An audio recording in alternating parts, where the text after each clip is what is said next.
Bonjour à tous, aujourd'hui je vais vous présenter, enfin je vais vous montrer en vidéo comment faire un retire-bot ou un tire-bot. Donc voilà, allez on regarde ça tout de suite. Alors là je prends une planche en...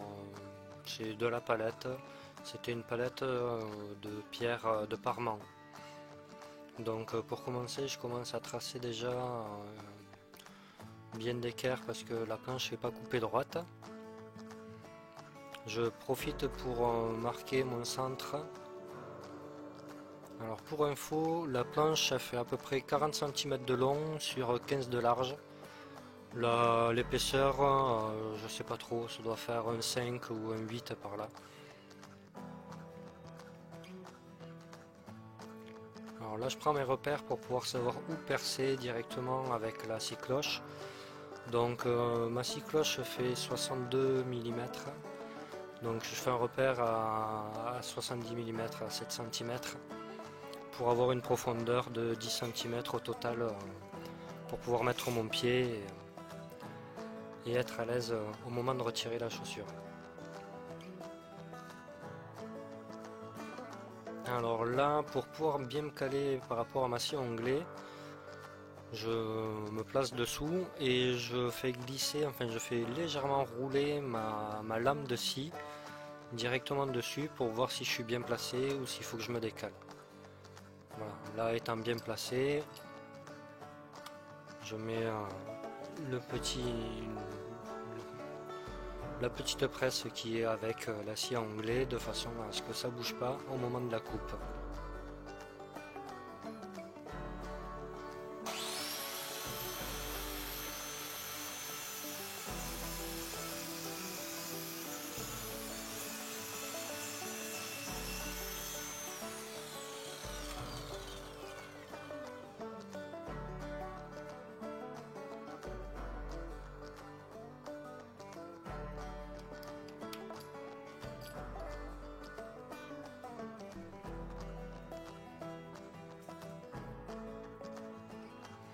Alors pour info, la scie cloche c'est une Tivoli qui est pas toute récente mais qui fonctionne à merveille.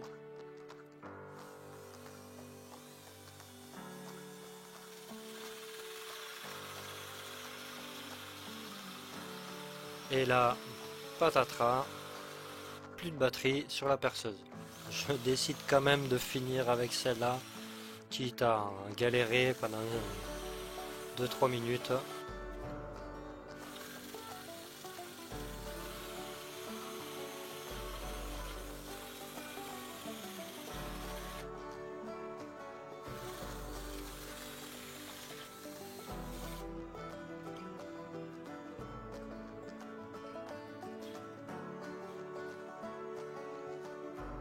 Ensuite, je prends mes repères pour pouvoir couper à la scie sauteuse pour faire l'ouverture complète.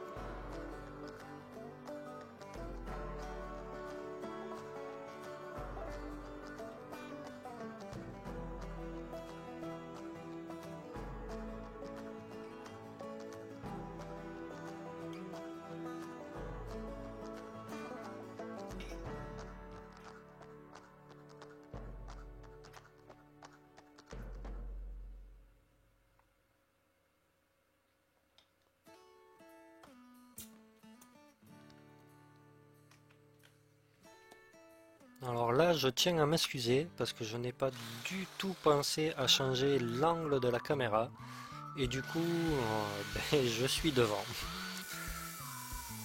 Du coup, allez, on accélère, comme ça au moins ça passe plus vite.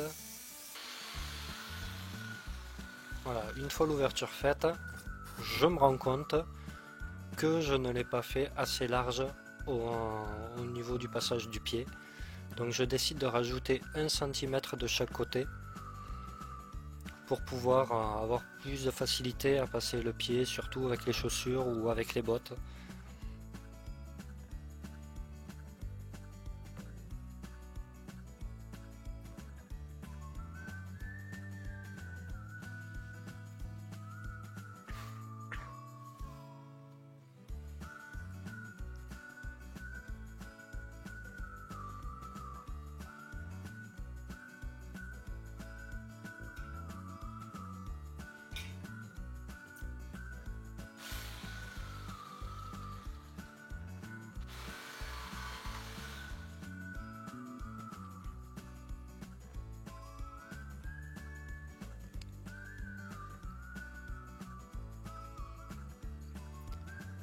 Là, la scie sauteuse, en fait, le plateau de coupe pour la stabiliser sur la planche, c'est légèrement dévissé. Du coup, j'étais un peu embêté. C'est pour ça que j'ai pris un peu le temps de la resserrer comme il faut. Et c'est pour ça que j'ai été obligé de m'arrêter entre temps pour couper.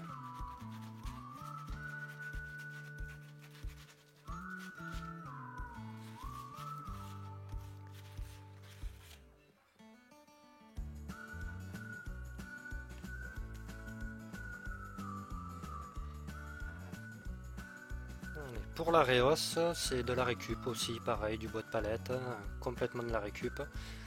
Donc elle doit faire à peu près 3 cm de hauteur.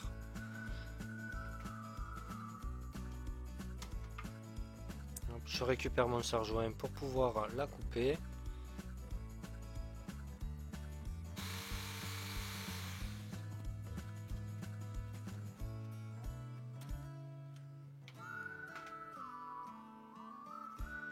Je me repère.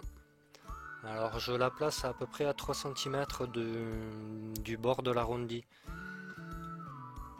Voilà, oui, 3 cm.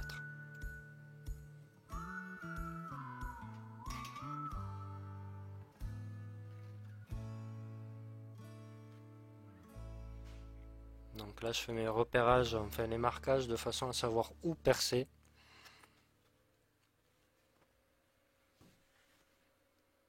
Voilà, je repars de l'autre côté pour savoir exactement où il va falloir que je perce.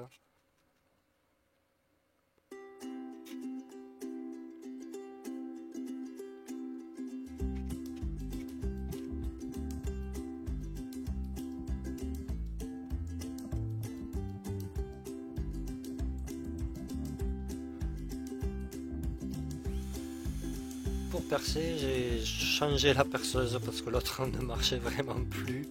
Vraiment, la batterie était HS, enfin à plat de chez à plat.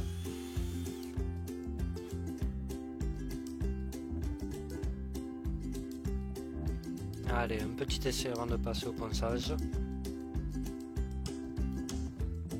Et là, je me rends compte immédiatement que je ne l'ai pas mis dans le bon sens.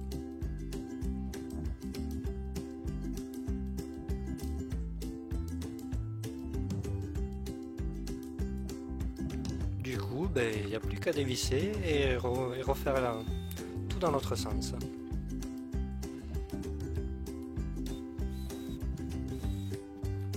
On élargit un peu la tête de façon à ce que la vis ne vienne pas dépasser.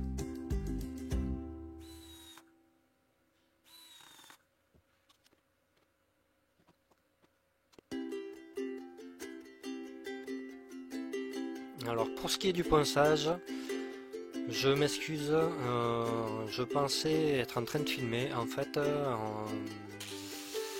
le portable s'était remis en mode photo. Du coup je n'ai qu'une photo juste avant de poncer, donc je m'en suis rendu compte à la fin et du coup vous voyez que voilà, je ne vous montre que la fin du ponçage. Alors pour poncer, j'ai poncé avec du grain 60 le dessous et le dessus. La partie la plus visible, je l'ai poncé avec du 240. J'ai fini avec du 240. De façon à avoir quelque chose de plus propre, plus lisse, plus joli.